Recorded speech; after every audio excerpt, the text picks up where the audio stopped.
Aquí estamos esta noche con el doctor Eddie Olivares, un hombre de gran batalla, un hombre sensible al quehacer social de República Dominicana y un potencial, lo digo, lo puedo decir.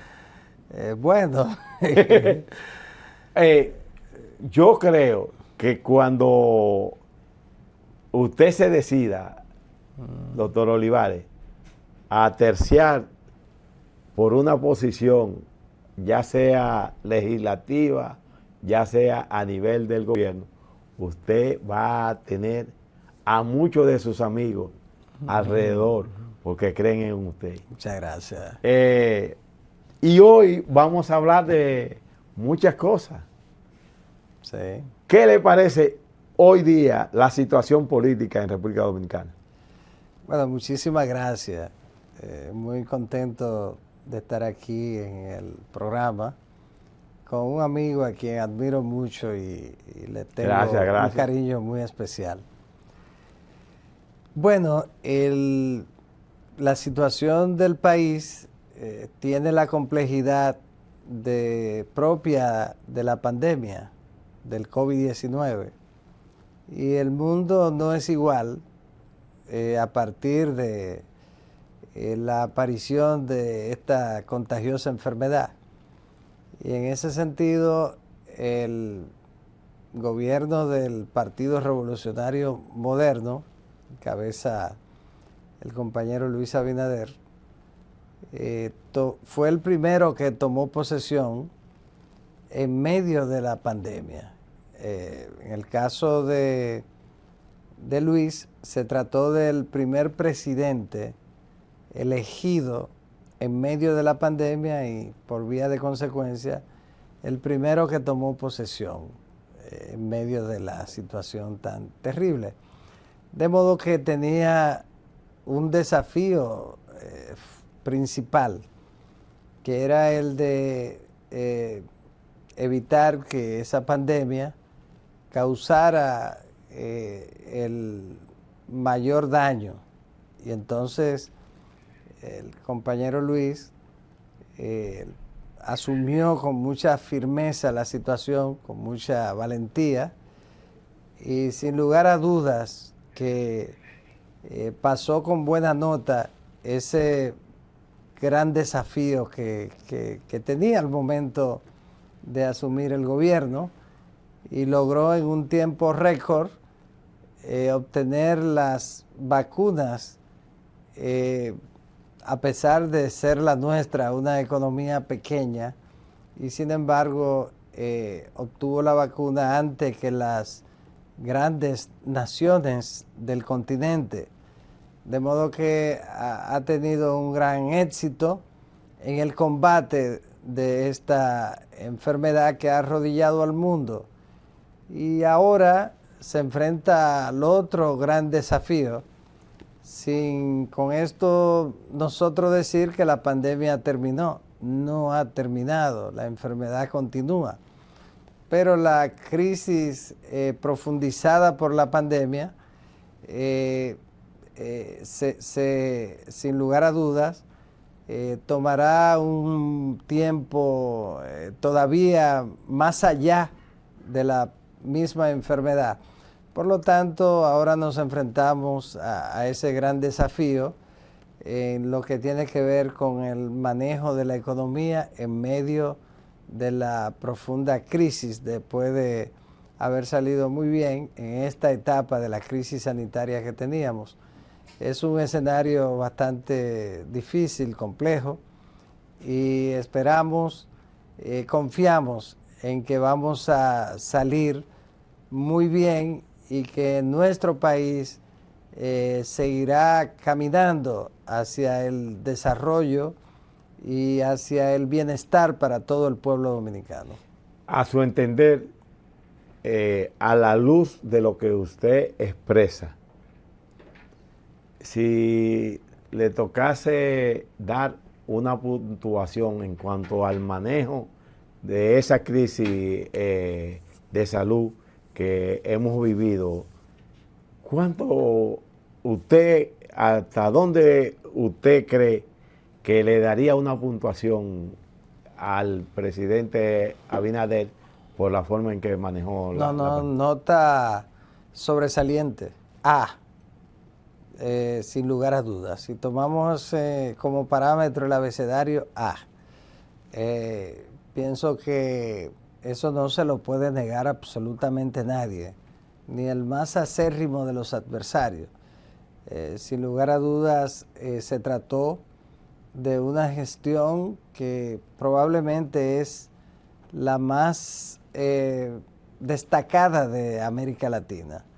Y eso refleja hasta dónde tuvo un gran éxito el presidente Luis Abinader en el combate a la pandemia, sin lugar a dudas. Y en esa transición de la crisis de salud que ahora viene, se discute lo que podría ser una revisión más bien o una transformación de la situación económica. Pero antes de eso, ¿qué usted cree que le pudo faltar al gobierno?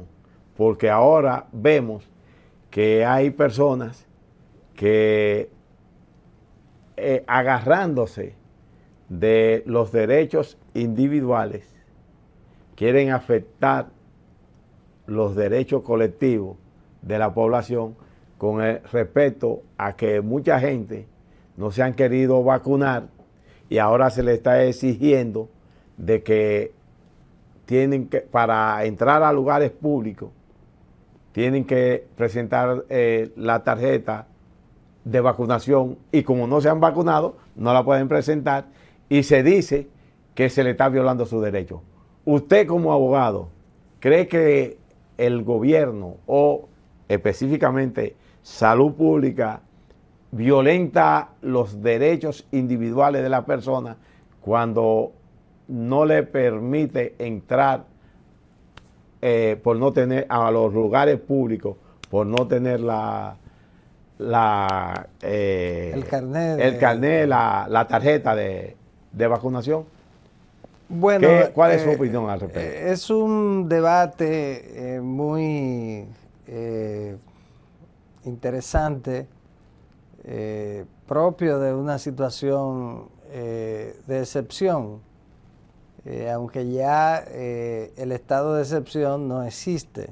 Porque se abolió En consecuencia, estamos en una situación absolutamente normal y por tal razón los derechos fundamentales como el libre tránsito, a la libertad de reunión, de asociación, etcétera, vuelve a su normalidad. Sin embargo, el sistema de salud, el Ejecutivo, preserva la posibilidad de poner límites a esos derechos en función del interés de la nación. En este caso, el derecho a la salud, que es un derecho vital, implica la posibilidad frente al riesgo de que pueda verse afectado la colectividad como consecuencia de la decisión particular o de una, dos o grupos de personas de no acatar, no acoger una política pública definida en cuanto al tema. Entonces, se trata de un debate muy importante, pero aquí juega un papel fundamental la conciencia ciudadana de cada uno de nosotros, que debe en este momento primar en cuanto a la importancia de evitar el contagio de esta enfermedad tan terrible y que una de sus principales fortalezas desde el punto de vista negativo es precisamente lo contagiosa que es. Y por lo tanto, esos son elementos sumamente importantes. Creo que hay que seguir concientizando, pero hay decisiones que se toman sobre la base del interés general. De modo que es un debate, vamos a ver lo que deciden los tribunales, lo que decide la justicia, primero el tribunal administrativo, luego será el tribunal constitucional, pero es un debate filosófico, deontológico, y que ha estado durante mucho tiempo en el derecho en situaciones como esta. ¿Qué le parece la decisión tomada por la Junta Central Electoral al advertir a los partidos políticos que no pueden hacer campaña hasta después del 3 de julio, si mal no recuerdo, del 2023? Bueno, esa es una resolución que fue el producto de que el Partido de la Liberación Dominicana abrió su pre-campaña al margen de lo que establece la ley 3318. La resolución no tiene otra cosa que lo que dice la ley.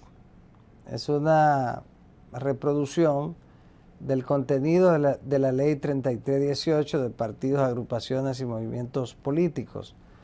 En ese sentido, se establece un periodo de 3 meses para las precampañas electorales.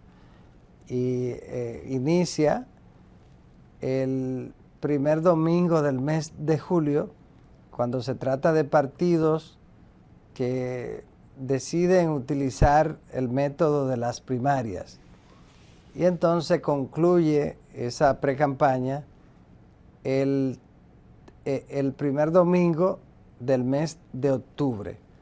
En el caso de otras modalidades de elección, como son las asambleas de delegados, de miembros de los partidos, convenciones y la celebración de encuestas, entre otras modalidades establecidas en la ley, deben concluir a más tardar el último domingo del mes de octubre y, por supuesto, empezar el último domingo del mes de julio. Lo que ha hecho la Junta Central Electoral es sencillamente poner la fecha que corresponderán a las próximas elecciones. En ese caso, la precampaña inicia en el mes que acabamos de señalar, julio, y concluye en octubre, del año preelectoral, es decir, del año 2023, en lo relativo a las elecciones del año 2024.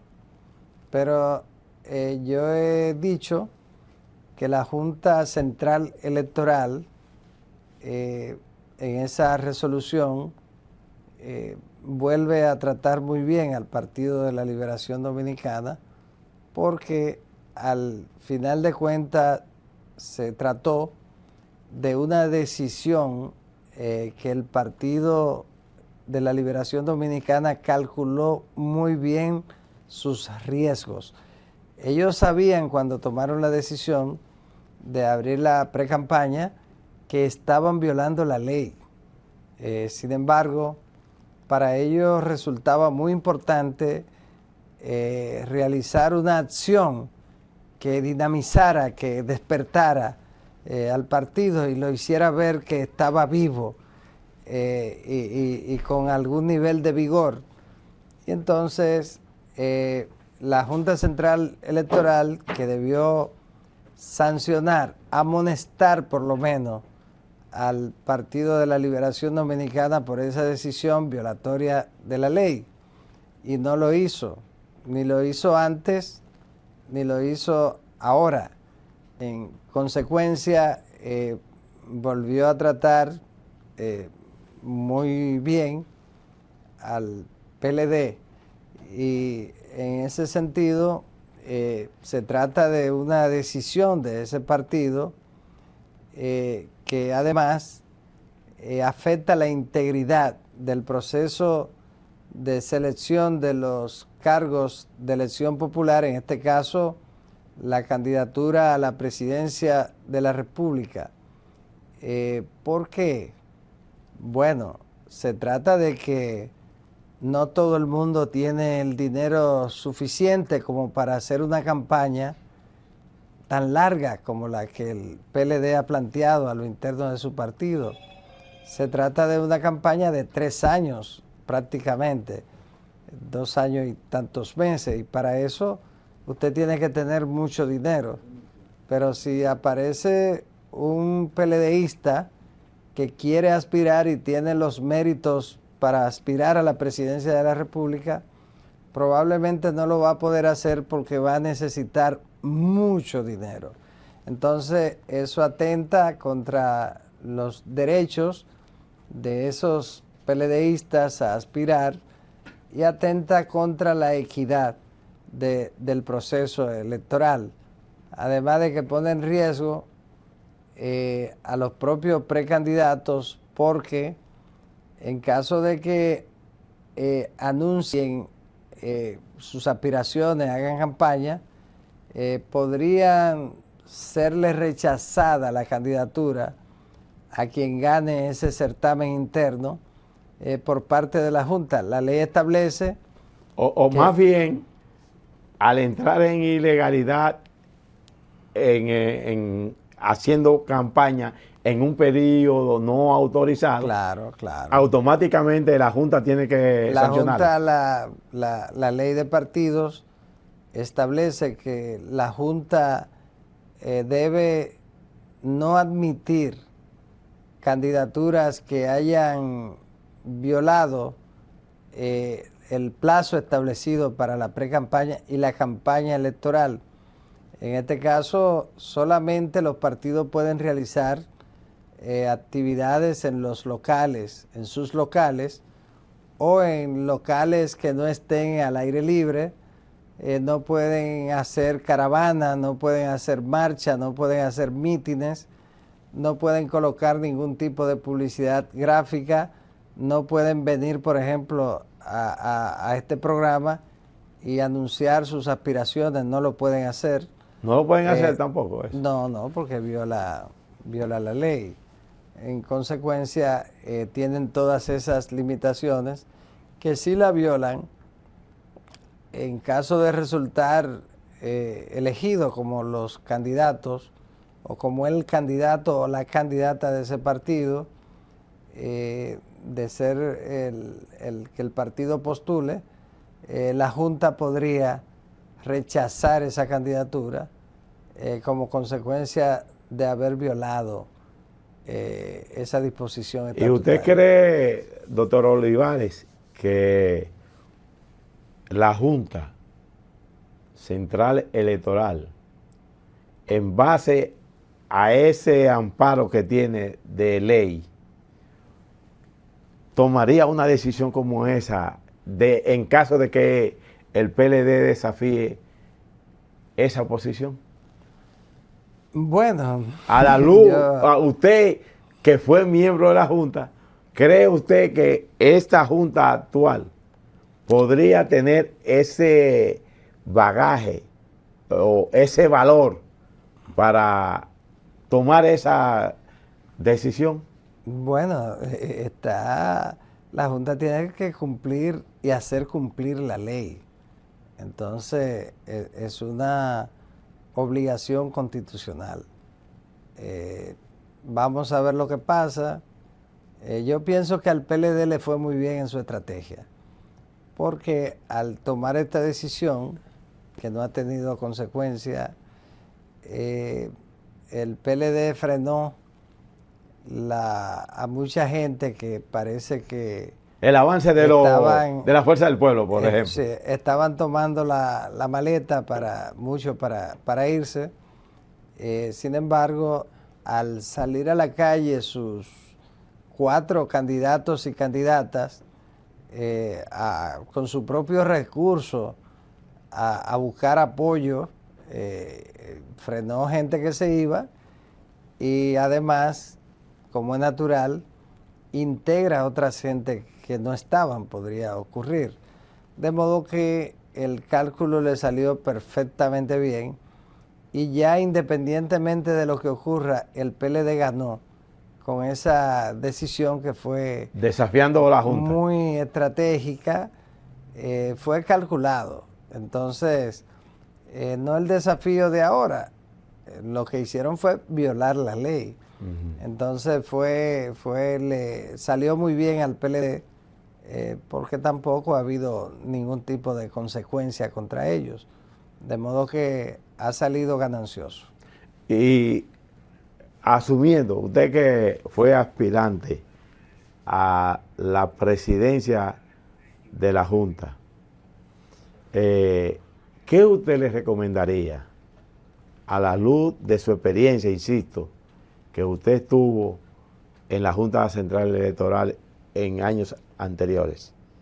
¿Qué usted le recomendaría a los miembros del Pleno de la Junta en cuanto a la observación de que ya, desde ya, el PLD está violentando una decisión que con libertad y por mandato de la ley misma electoral le da potestad a la Junta a declarar no válida el resultado de esa campaña hecha por el PLD? Bueno, la ley establece claramente lo que deben hacer. Consecuencia, la Junta es un poder electoral, un verdadero poder electoral. Tiene todas las herramientas para hacer cumplir la ley. Pero no creo que sería delicado que yo le haga recomendaciones.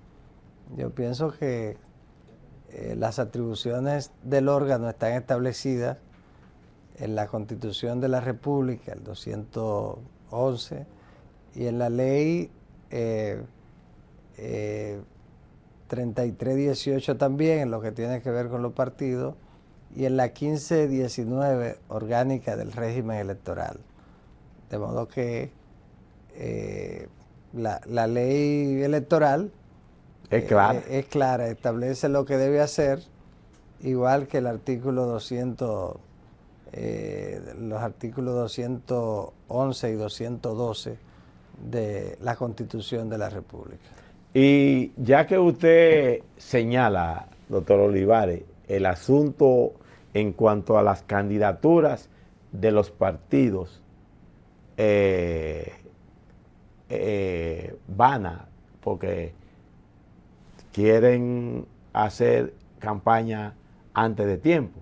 Pero, ¿qué pasaría entonces con los partidos que tienen que, en el caso del mismo partido en que usted milita, tienen que hacer elecciones para escoger a sus nuevos directivos? ¿Qué pasaría en ese caso? No, ya eso es distinto. Las elecciones internas de los partidos sí están autorizadas por la ley y se hacen al momento de vencerse el periodo para el cual fueron elegidas las autoridades. En consecuencia, sencillamente, si a usted se le vence el mandato en abril, entonces ya para esa fecha usted tiene derecho a realizar la convención interna para escoger las autoridades, para renovar las autoridades. Entonces, en ese caso tampoco se hace campaña hacia afuera, es una campaña interna. Se puede colocar la publicidad dentro de los locales, dirigida fundamentalmente a los miembros de ese partido. Claro está, tratándose de partidos tan importantes como el PRM, el PLD y otros partidos como el PRD, el partido... Fuerza del Pueblo, perdón. Fuerza del Pueblo, el PRD, Partido Reformista, pero sobre todo el PRM, el PLD y Fuerza del Pueblo en este momento.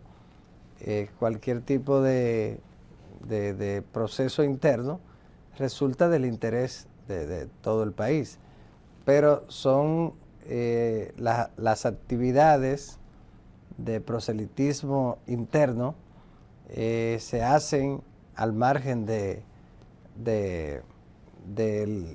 público que no pertenece, de los ciudadanos y ciudadanas, al margen de los que no forman parte del partido de que se trate.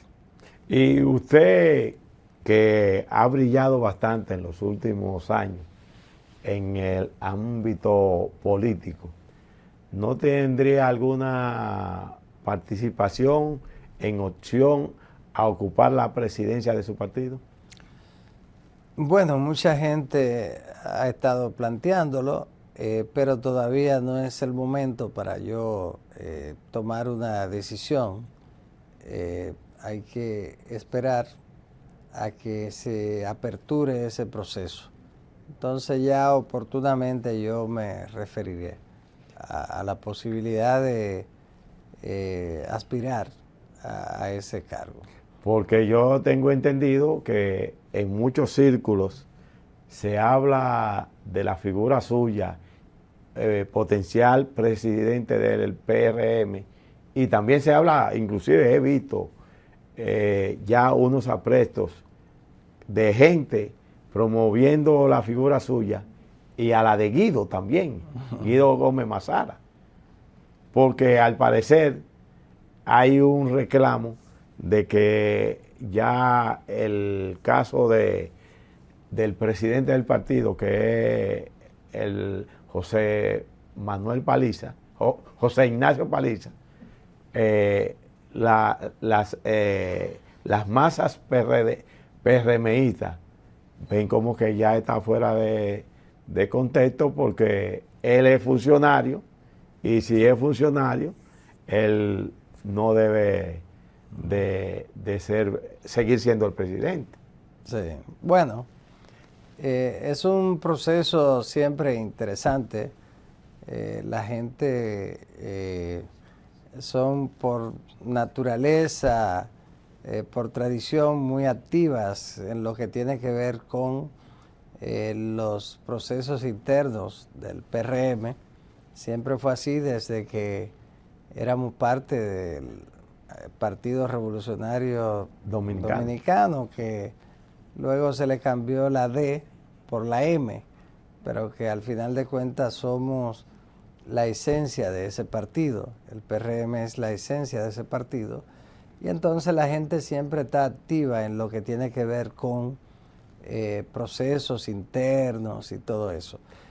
Vamos a esperar a que nos acerquemos más y que el partido ya tome una decisión conforme a la ley y los estatutos en lo que tiene que ver con la fecha de la celebración de esa convención interna. Una cosa, está Valentín Pérez Terrero, amigo suyo, amigo que él, porque se le pinchó una goma, llegó tarde, entonces él era de los que iba a estar aquí preguntándole, y él me está mandando a que le pregunte. No, y la culpa ahí no fue, no sabemos si fue de la llanta, de la goma, o si fue del clavo que estaba en el lugar equivocado. Esperando que él pasara para que llegara tarde. Entonces pudo ser cualquiera de los dos. No podemos acusar ni a la goma, ni a la puntilla, ni al clavo. Una cosa, ¿cómo usted ve en estos momentos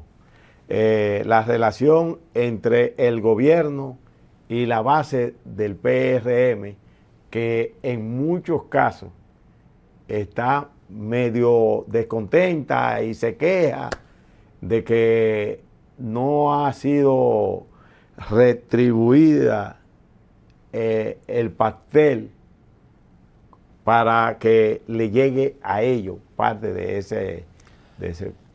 Bueno, la dirección intermedia y de base del partido mantienen su vínculo con la alta, en este caso usted señalaba el gobierno, que lo encabeza quien es conjuntamente con el presidente Hipólito Mejía, que son los dos principales líderes del partido.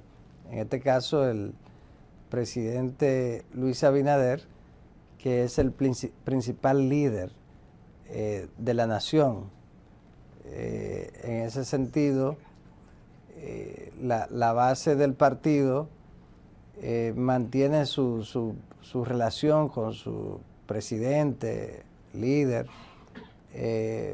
muy buena. Sin embargo, además el PRMista es PRMista. Ahora, existe se podría decir, un reclamo legítimo de la base del partido, de los dirigentes medios, intermedios, de base, para que los PRMistas y las PRMistas sean incorporados e incorporadas a la administración. Eso es algo normal. Pero no es solo porque no es un tema de la repartición del pastel. De lo que se trata es que cuando se produce un cambio de gobierno, lo normal aquí y en cualquier país del mundo es que el partido que ha ganado las elecciones, que recibió el voto popular para gobernar, pase a formar parte en gran medida de la administración. En ese sentido, quizás apenas un 15% de los PRMistas han sido integrados al gobierno. Y eso hay que resolverlo. ¿Por qué? Porque quienes están decididos a defender su gobierno son los PRMistas. Ellos son los que tienen un compromiso, por un lado, con garantizar el cumplimiento del programa de gobierno que se le vendió al electorado. Y por el otro lado, son los miembros del partido y las integrantes del partido quienes tienen la firme decisión de defender su gobierno en cualquier circunstancia. Si usted tiene en el gobierno, en las instituciones públicas, miembros de los partidos de oposición, en este caso sobre todo del PLD y del Fuerza del Pueblo, sin lugar a dudas van a brindar un servicio a los usuarios de la administración, un servicio probablemente deficiente, porque no tienen la motivación para brindarle un buen servicio a los usuarios, en razón de que ellos aspiran a que su partido vuelva al poder.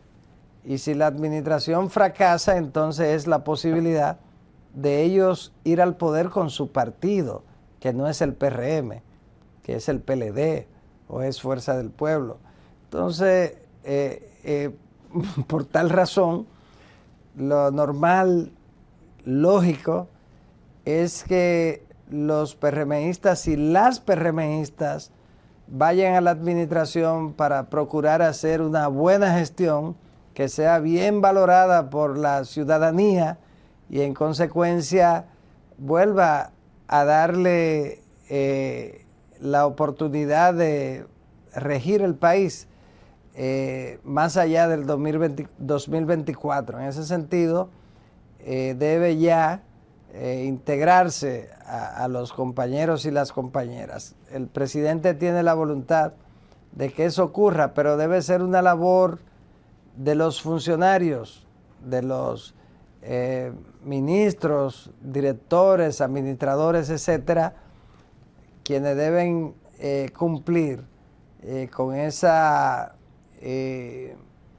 obligación natural que se produce cuando un partido llega al poder.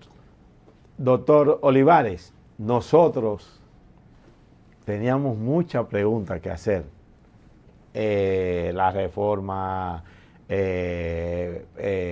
económica y cosas, pero usted sabe que el Dios Crono, el que controla el tiempo, Implacable. es implacable.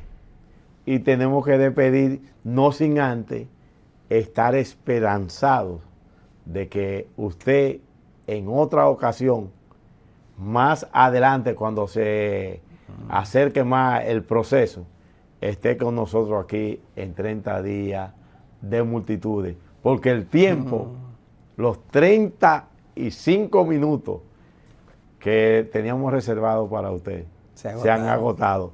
Y tenemos que decirle adiós. Y agradecer infinitamente que usted haya estado con nosotros. Muchísimas gracias. Para mí ha sido un gratísimo placer. La verdad es que me siento muy contento de estar en el programa. Y usted sabe que este programa es suyo. Gracias, muchísimas gracias. Gracias y hemos estado satisfechos. Gracias. Placer.